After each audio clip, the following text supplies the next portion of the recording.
Tahukah kamu, ada satu manusia yang kuburannya dilempari batu oleh orang-orang Arab setiap kali mereka melewatinya. Bukan karena ia perampok, bukan karena ia pembunuh, melainkan karena pengkhianatannya kepada Allah dan tanah sucinya. Inilah kisah Abu Rigal, nama yang dikenang bukan karena kemuliaan, tetapi karena laknat yang terus hidup hingga hari ini. Tonton video ini sampai habis agar tidak terjadi kesalahpahaman. Sebelumnya subscribe dulu channel ini dan like juga video ini serta tinggalkan komentar kalian tentang video ini. Abu Rigal adalah seorang laki-laki Arab kuno yang hidup jauh sebelum masa Nabi Muhammad, pada era ketika Ka'bah sudah menjadi tempat suci sejak zaman Nabi Ibrahim alaihissalam. Nasab dan kaumnya. Para sejarawan dan ulama menyebutkan bahwa Abu Rigal berasal dari bangsa Sakif atau memiliki hubungan dengan penduduk Taif. Ia termasuk orang Arab yang mengenal baik wilayah Hijaz, jalur-jalur padang pasir, dan khususnya jalan menuju Makkah. Karena pengetahuannya inilah, ia dikenal dan dicari oleh pasukan asing. Jauh sebelum nama Abu Rigal dikenang sebagai simbol pengkhianatan, sebuah pasukan besar telah bergerak dari selatan Jazirah Arab dengan satu tujuan yang menggetarkan hati manusia, menghancurkan Ka'bah. Abraha al-Ashram adalah penguasa Yaman di bawah kekuasaan kerajaan Aksum, Habasyah, Ethiopia. Ia bukan sekadar raja, tetapi seorang panglima perang yang keras, cerdas, dan penuh ambisi. Melihat bangsa Arab terus berbondong-bondong ke Makkah untuk berhaji, Abraham merasa tersinggung. Baginya, Ka'bah adalah simbol perlawanan terhadap kekuasaannya. Maka ia membangun sebuah gereja megah di sana, bernama Al-Qulais, bangunan yang belum pernah disaksikan bangsa Arab sebelumnya. Ia berharap seluruh Arab akan memalingkan ibadah mereka ke sana. Namun harapannya hancur. Ka'bah tetap menjadi pusat hati manusia. Rasa malu berubah menjadi amarah. Amarah berubah menjadi kesombongan. Dan kesombongan melahirkan niat penghancuran. Abraha tidak berangkat sendirian. Ia mengumpulkan pasukan raksasa, terdiri dari ribuan prajurit bersenjata lengkap, kavaleri dan infanteri terlatih, dan yang paling menggetarkan, gajah-gajah perang. Bangsa Arab belum pernah melihat gajah. Makhluk itu tampak seperti gunung yang berjalan. Yang paling besar di antara mereka bernama Mahmud, gajah utama yang dipersiapkan khusus untuk meruntuhkan Ka'bah. Setiap langkah pasukan ini membuat tanah bergetar. Setiap terompet perang meniupkan rasa takut ke negeri-negeri yang mereka lewati. Pasukan Abraha bergerak dari Yaman menuju Hijaz. Di sepanjang perjalanan, kabilah-kabilah kecil memilih menyerah. Kota-kota tak berani melawan. Para pemimpin Arab sadar, melawan pasukan bergajah sama dengan bunuh diri. Beberapa kabilah mencoba menghalangi, namun mereka dihancurkan tanpa ampun. Rumah dibakar, harta dirampas, jiwa melayang. Nama Abraham mulai disebut dengan ketakutan, bukan hormat. Setiap kemenangan membuat Abraha semakin yakin.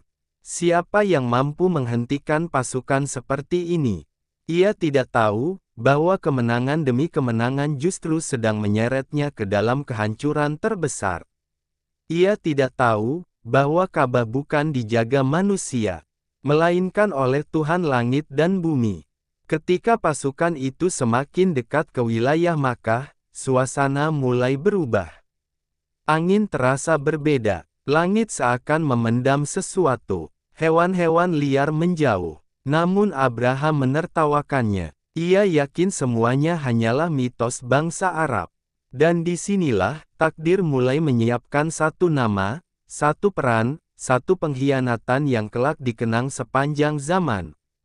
Abu Rigal, kebingungan pasukan bergajah di tanah Arab.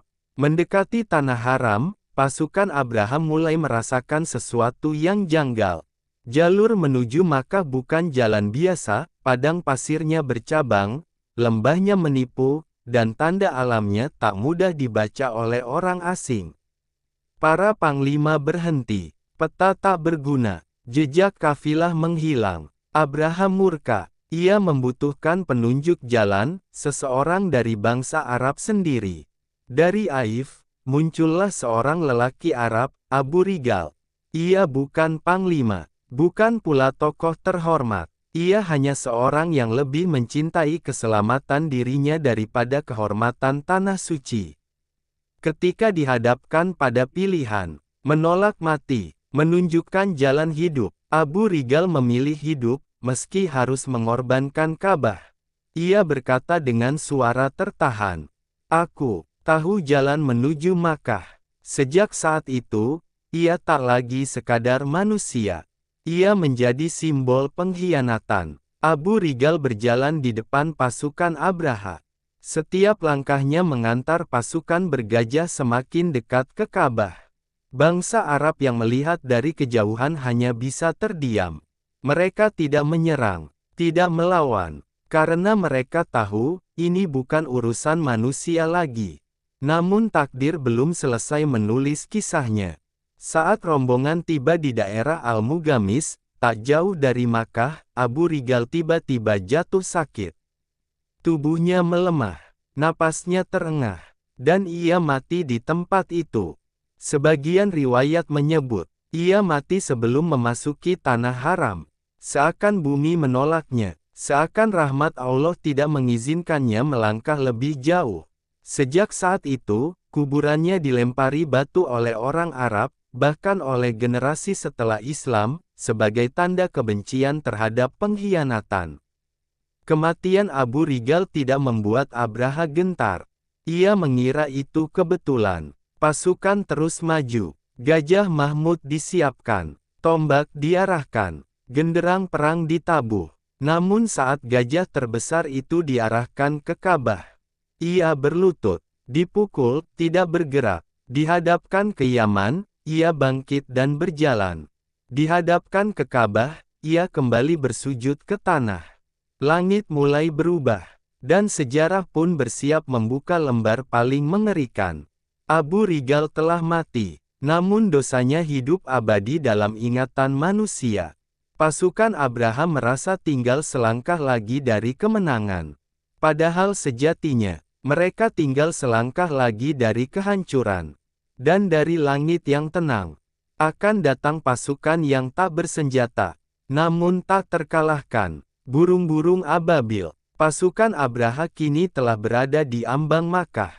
Ka'bah terlihat dari kejauhan, sunyi, sederhana, tanpa pasukan penjaga. Abraha tersenyum sinis. Baginya, kehancuran tinggal menunggu perintah. Ia tidak tahu bahwa Allah telah mengambil alih urusan ini sepenuhnya. Gajah Mahmud kembali dipaksa berdiri. Cambuk menghantam punggungnya. Tombak menekan sisi tubuhnya. Namun Mahmud menolak melangkah. Ia berlutut, menunduk, seakan memahami sesuatu yang tak dipahami manusia. Langit yang tadinya cerah, perlahan menggelap. Bukan karena awan hujan, bukan karena badai, tapi karena sesuatu sedang datang dari arah yang tak terduga. Tiba-tiba, dari ufuk laut dan pegunungan, tampak kelompok-kelompok burung kecil. Jumlahnya bukan puluhan, bukan ratusan, namun tak terhitung. Inilah burung ababil, makhluk kecil, namun membawa perintah besar. Setiap burung membawa 3 batu kecil, 1 di paruh, 2 di cakar. Batu itu bukan batu biasa. Ia disebut sijil, batu azab yang telah ditentukan sasarannya. Tanpa teriakan, tanpa genderang perang, tanpa aba-aba, langit menjatuhkan hukuman. Batu-batu kecil itu menghantam pasukan Abraha. Siapapun yang terkena, tubuhnya berlubang, dagingnya hancur, tulangnya remuk, namun tidak langsung mati. Mereka berlarian panik, bertabrakan, menjerit, mencari perlindungan, namun langit ada di mana-mana. Pasukan yang tadi paling perkasa, kini lebih hina dari daun yang dimakan ulat. Lalu dia menjadikan mereka seperti daun-daun yang dimakan ulat. Qs. Al-Fil, 5. Abraha tidak mati seketika. Ia hidup, untuk merasakan kehinaan yang panjang.